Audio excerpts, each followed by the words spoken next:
Can I tell you how your country is in a mess? Let me just use 2 minutes to explain how your country is in a mess. We are the only country where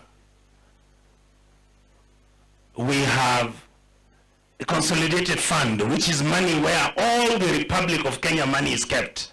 No president has ever had access to that money. Not Kenyatta, not even Moi, not Kibaki, not Uhuru. Right now, the consolidated bank, the consolidated account at the central bank is open.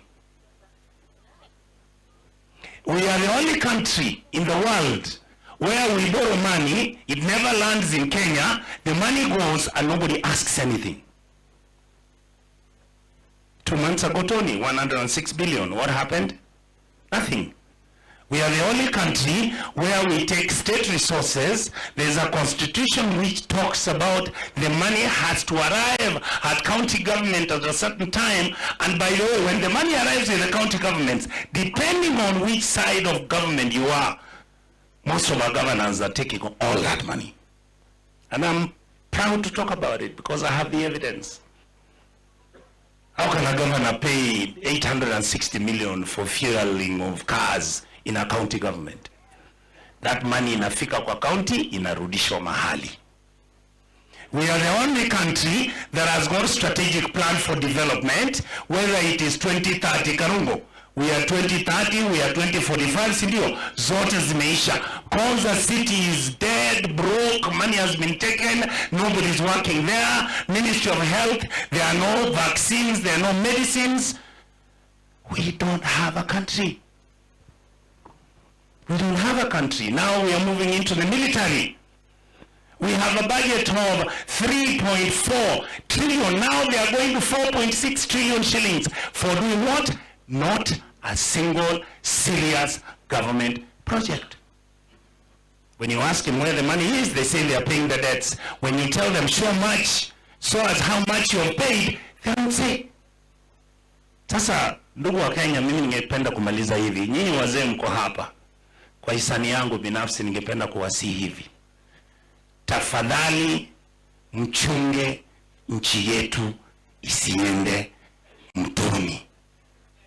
We are expecting you to change what has been happening in this country. Don't get power and go back and do the same things that William RUTO is doing. I thought it's important I say that. Finally, I want to say this. All of you have distinguished credit. Mheshimiwa Gachagua, you're tough. You're a very tough nut. Keep it up. As I've heard my brother say, history will vindicate you. Keep it up. Eugene Wamala, thank you for your energy, your effort. You've been talking to me, and I've been saying, yes, we can change Kenya. I know what you stand for. Mzee Kalonzo Musyoka, you know I've worked with you for over 20 years. At one time, you trained me in the Ministry of Foreign Affairs.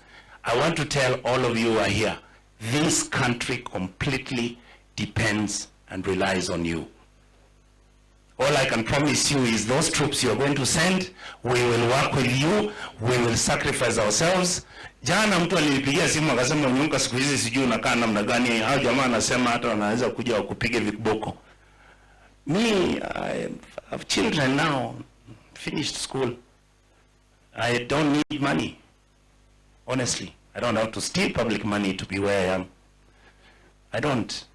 And we tell the president, we don't disrespect him. Karungo, have we ever disrespected the president? No. Even my friend Salasia, we are telling the young man, govern, Mr. President, govern.